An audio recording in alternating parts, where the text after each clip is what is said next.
Alright, magandang buhay po sa inyo lahat, mga kapatots.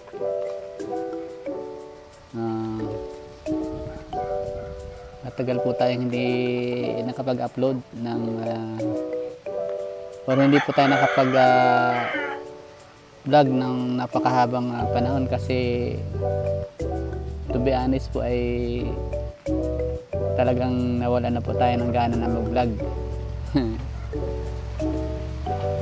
Kasi po wala naman po nanonood ng ating mga video, so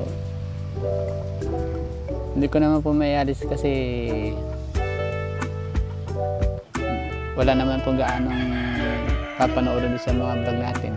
So, tapos may iniinda pa tayong sakit, yun po ang pinaka main problem, kaya po hindi po tayo makapag-vlog or makapagawa ng mga content na magaganda kasi as of now po ay may sakit pa po tayo or may nararamdaman sa katawan. Marami po tayong binabalak na i-vlog or gawing content, kaya lang napapako po tayo sa bahay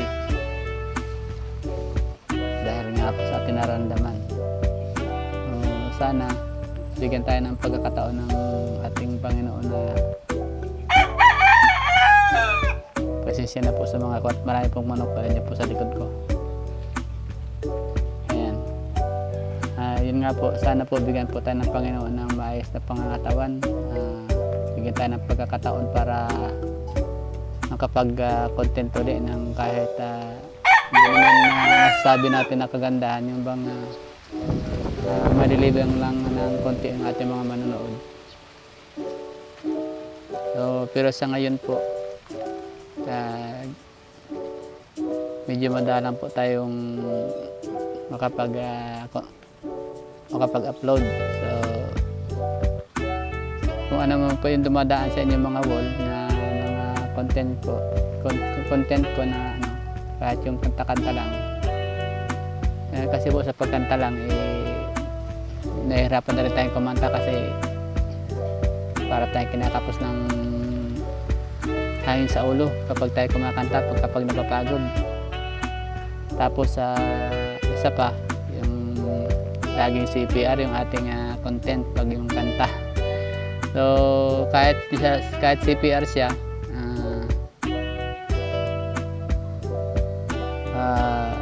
ina-upload ko na rin para kahit papaano makapag-pakita tayo kay YT na tayo nag-upload. Kahit medyo madalang kasi baka po mawala yung ating channel, sayang naman mahirap na po, malaki na po ang paghihirap natin sa channel natin kung mawawala pa, sayang naman. So sana po sa mga kakilala po ni Kapatuda, sana po ay suportahan niyo pa rin po ako kahit ako hindi man gaano active sa pag-upload. Kasi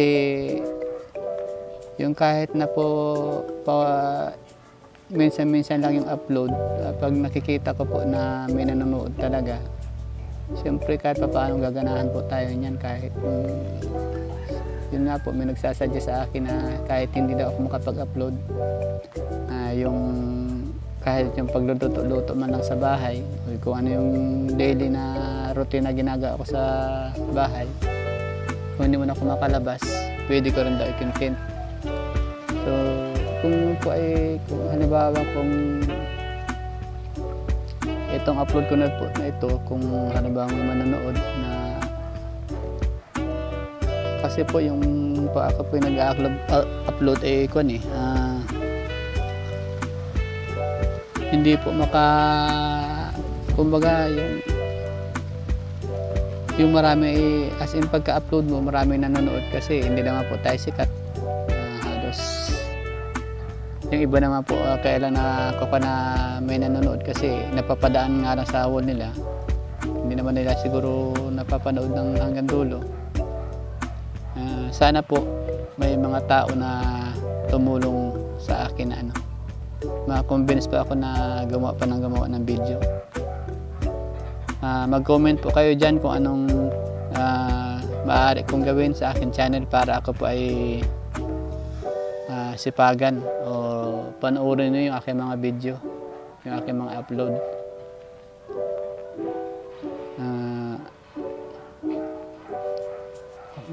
Napakakuan po ng ating yung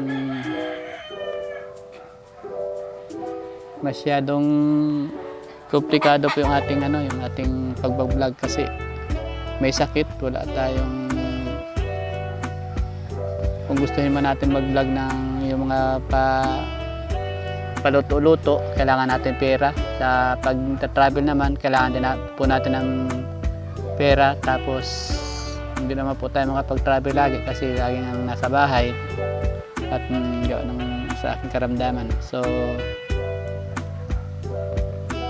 sa ngayon po siguro kung ano lang po yung kaya ko. May mga sinusubukan po tayo na mga content na katulad ng paggagawa ng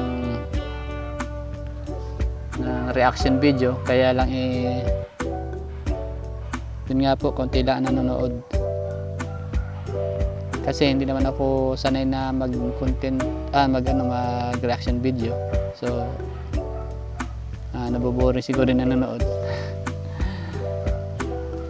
So hindi ko na po pakahabaan niya, yun lang po. Kung gusto niyo po na lagi makapag-upload si Kapatoda, paki-comment naman po dyan. Shout out po sa mga